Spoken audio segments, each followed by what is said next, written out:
boa noite ou até bom dia, né? Vamos lá assistir a nossa aula de hoje. Hoje nós vamos falar sobre os libertos no Recife.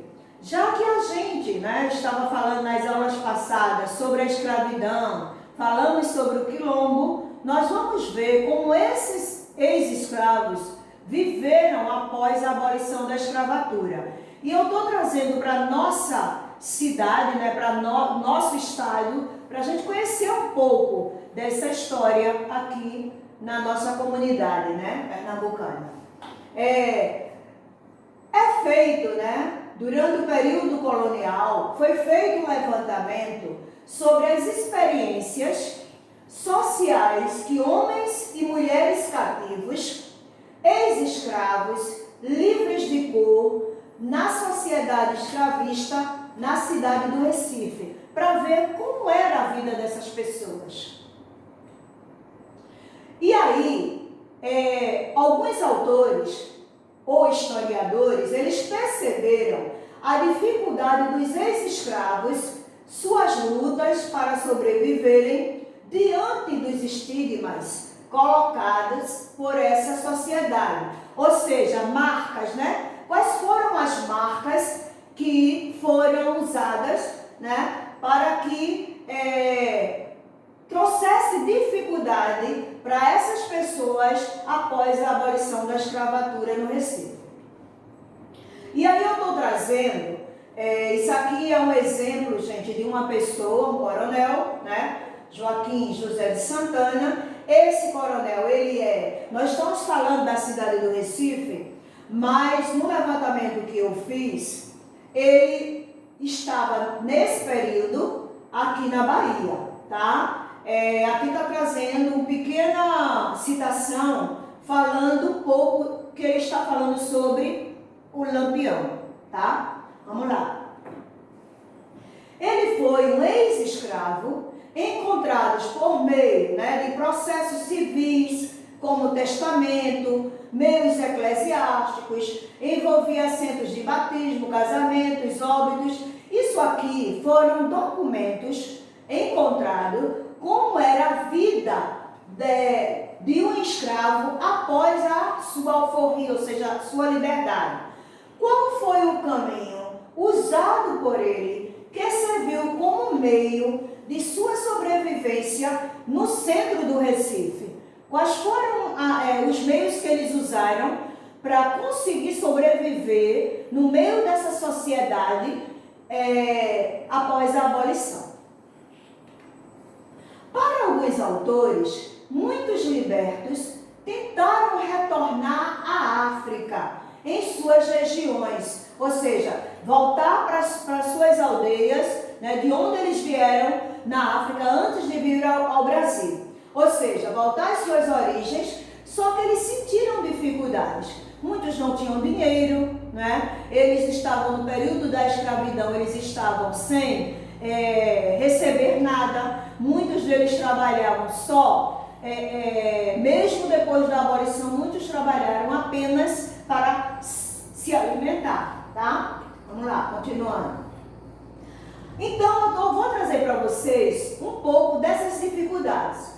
Havia disputa entre ex-cativos, escravos e livres, com pessoas que imigravam para a cidade. Porque aí é o êxodo rural, gente. Muita gente, após a abolição da escravatura, saíram dos engenhos no campo, na zona rural, e foram tentar a vida na cidade. Então havia essas disputas de trabalho dentro da cidade. As dificuldades, desculpa que houve um errozinho aqui de português, As dificuldades existiam tanto para quem saía da área urbana, como para a cidade, pois todos viam em busca de melhores condições de vida. Então, eles todos estavam querendo se sustentar, Eles não tinham outro meio. Imagine, um escravo vindo para um ambiente que ele não conhece, como o Brasil, sem ter conhecimento de nada, da área geográfica brasileira, e de repente, depois de ano ou de século, né, eles estarem soltos, libertos e terem que sobreviver sem ter um outro tipo de conhecimento, né? Então, realmente ia haver muitos conflitos, muitas dificuldades, até porque o Brasil, né, não preparou, o governo não preparou esse povo para receber essa liberdade, né? Então, o que é que eles faziam? Eles se juntavam, gente, para poder sobreviver e evitar dificuldade. Muitos se juntavam com parentes de nação ou parentela africana, em busca de voltar à África. Eles tomavam as devidas precauções. Como eles se juntavam? Vamos lá. Eles reinventaram suas comunidades com amizades, afetividade e solidariedade com os que estavam em nações de origem étnicas ou por meio de onde estavam escravizados. Aí eu vou explicar melhor para vocês. Isso aqui é porque, quando eles vieram, né, e foram vendidos durante a escravidão, eles foram separados das suas famílias, do povo que veio da mesma região, né? Então, como eu disse a vocês, a África é um continente com inúmeras, hoje, 54 países, mas na época eram aldeias. Então, com vários tipos de línguas. Então, quando eles vieram para o Brasil, muitos deles foram para os engenhos, para as fazendas, às vezes de etnias diferentes, de povos diferentes, né? De aldeias diferentes, falando línguas diferentes.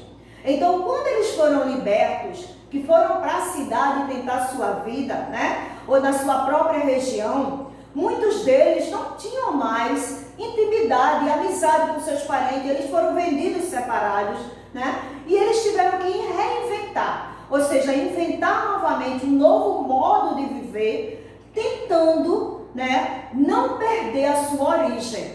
Então, eles se juntaram por nações, por etnia, por aldeia, tá? Eles também se juntaram por meios, né, de amizades, afetividade com a aproximação que eles conseguiram com aquelas pessoas que também, né, ex-escravos, né, pessoas livres, pessoas que estavam tentando sua vida. Então eles reinventaram uma nova forma de viver. E como? Os parentes ou pessoas através de amizades.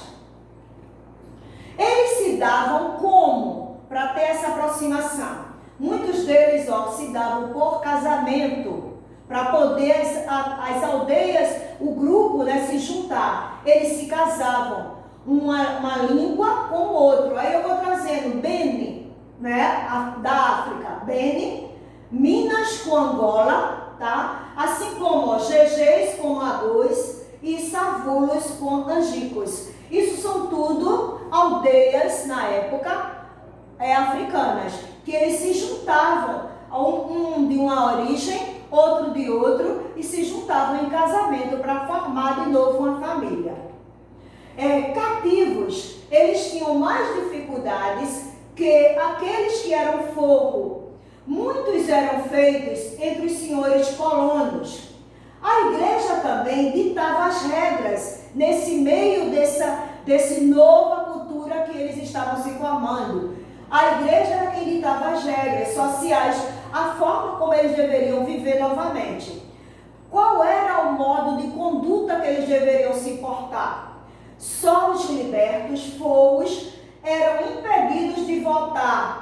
Veja como era a forma de conduta. Eles poderiam ter acesso a algumas coisas, mas só podia voltar quem eram libertos, e isso de acordo com a documentação da Constituição de 1824. Quer dizer, quem fosse analfabeto, quem fosse ainda, não tivesse sua alforria, seu documento assinado como que ele já tinha liberdade, ele não podia votar. Em 1830, foi proibido forros africanos, né, e escravos circularem circular fora do domicílio, ou seja, fora da sua casa. Em 1830 foi proibido eles circularem na rua, a não ser se eles tivessem um passaporte com limitada vigência, tá? Isso foi um momento que foi chamado a ascensão social, ou seja, uma nova mudança para Recife. Isso mais ou menos no início do final do século XVIII para o século XIX. Foi quando justamente, né, no século XIX foi quando terminou 1888, acabou, né, com a escravidão no Brasil, veio a independência e tudo isso. Então, isso foi a ascensão. O Brasil, o Recife estava passando por nova maneira, né, de viver, né, uma nova roupagem, vamos dizer assim. Porque o que eles queriam mesmo, gente, era embranquecer essas cidades. Eles não queriam escravos, ex-escravos, pessoas que muitos historiadores, né, disseram, né, que nas suas pesquisas, que depois da escravidão o Recife estava horrível. As ruas, né, muitas sem ser asfaltadas, locais sujos, né, vendo pessoas escravos, sujos, descalços, muitos até jogados na rua bebendo, porque não tinham o que fazer, né, a ponto de se falar na vadiagem, como eu falei na aula passada. Tudo isso eram chamados de desocupados, ok? Então, os filhos, né? Outra forma também de conduta moral, tá? Que foi colocado. Os filhos, eles serviam para trabalhar como segurança para essas famílias, ou pessoa que amparasse os mais velhos. Os parentes, ritual, para reassociar-se à sociedade. Ou seja, os filhos tinham que trabalhar para amparar os mais velhos. Os crioulos, eles eram beneficiados, integrados à família e à comunidade, e ajudava e assegurava a educação do filho, gente. Então, veja só, essa era a nova forma de conduta moral, né, que eles eram obrigados a aceitar e cumprir, tá bom? Próximo. Outra forma de exigência. Eram as famílias ampliadas pelas irmandades. Lembram da irmandade que nós já falamos? As irmandades católicas ou xangôs. Se tinham como irmãos, padrinho e apadrinhamentos, pessoas com dotes altos, daí vinham os laços de clientelismo, tá? Lembra também que na Irmandade, naquele texto Folguedo, nós falamos também dos clientes, também dos sobrados e mocambos, nós falamos do Recife, né? Que muitos escravos tinham clientes no Recife, eles tinham autorização do seu senhor durante a escravidão para poder trabalhar. É dessa parte aí que também é que o autor está trazendo. As famílias, elas eram ampliadas, né? Ou seja, elas eram amparadas pelas irmandades também. Olha, as irmandades nesse momento também ajudou muito os irmãos de cor, tá? E como irmão, como padrinhos, eles apadrinhavam pessoas com dotes altos, né? Que fazia parte da irmandade, e também as clientelas, tá bom? Uma observação: caso os pais ficassem incapacitados, os padrinhos ficavam criando os afilhados, tá? Quem era padrinho de um filho de um ex-escravo, né, de um liberto ou do forro, né? Se o pai adoecesse, ele tinha que cuidar dos afilhados. Os cativos e libertos, eles conseguiam inventar parentes de consideração e ficavam como legatórios. Ou seja, foi um momento, gente, que o que aconteceu? Eles, pela amizade, tá? Pelo parentesco, né? Eles conseguiam muitas vezes ficar com as terras daquela pessoa, tá? Ou com os bens daquela pessoa. Por isso que eu trouxe até aqui, tá vendo? as terras, o campo, porque era uma forma que muitos, nesse período, muitos africanos, né, libertos, eles conseguiram também ter bens. As transações de negócio era direto, emprestava e tomava emprestado, levava anos para pagar.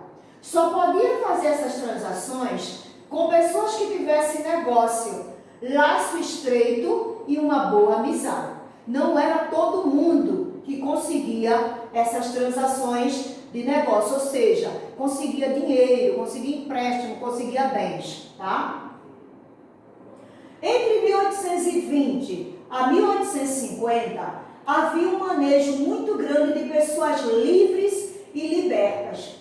No censo de 1824, aí eu estou trazendo para vocês aqui, segundo esse autor que a gente está estudando, essa autora, aliás, ela traz para a gente uma estimativa, né, desse censo de 1824, falando justamente quantas pessoas existiam aqui, né?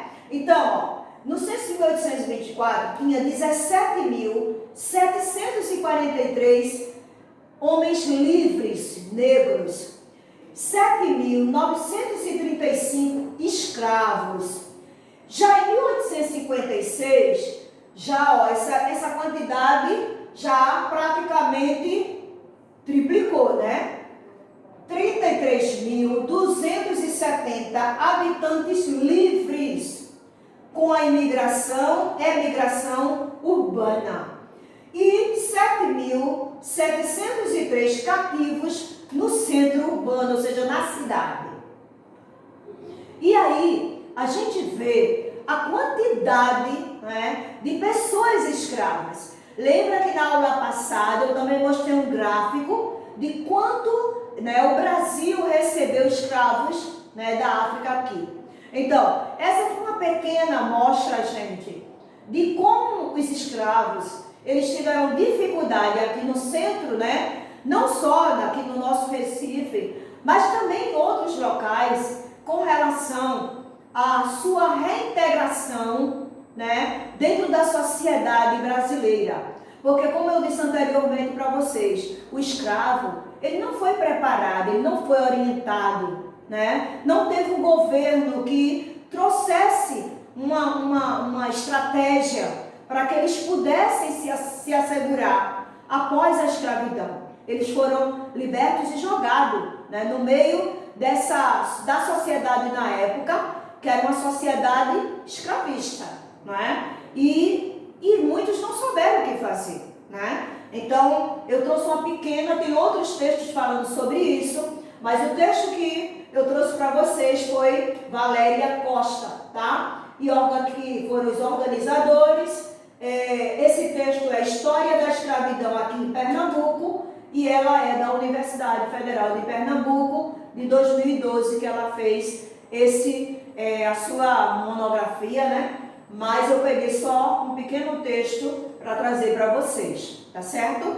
E aí, eu trouxe para vocês também, ó, isso aqui é um engenho chamado Santana.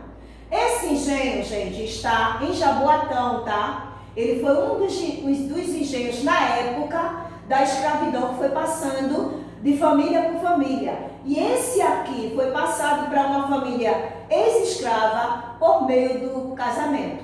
Então, o que é que eu quero? Ó, que vocês pesquisem, não faz exercício com 1, 2, 3 perguntas não, tá? O exercício é pesquisar a história desse engenho que tem lá, tá, gente?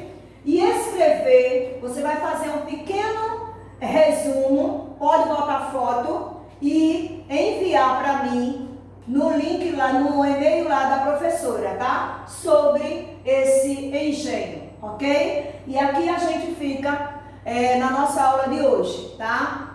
Beijo para vocês e tchau, tchau. Fiquem na paz.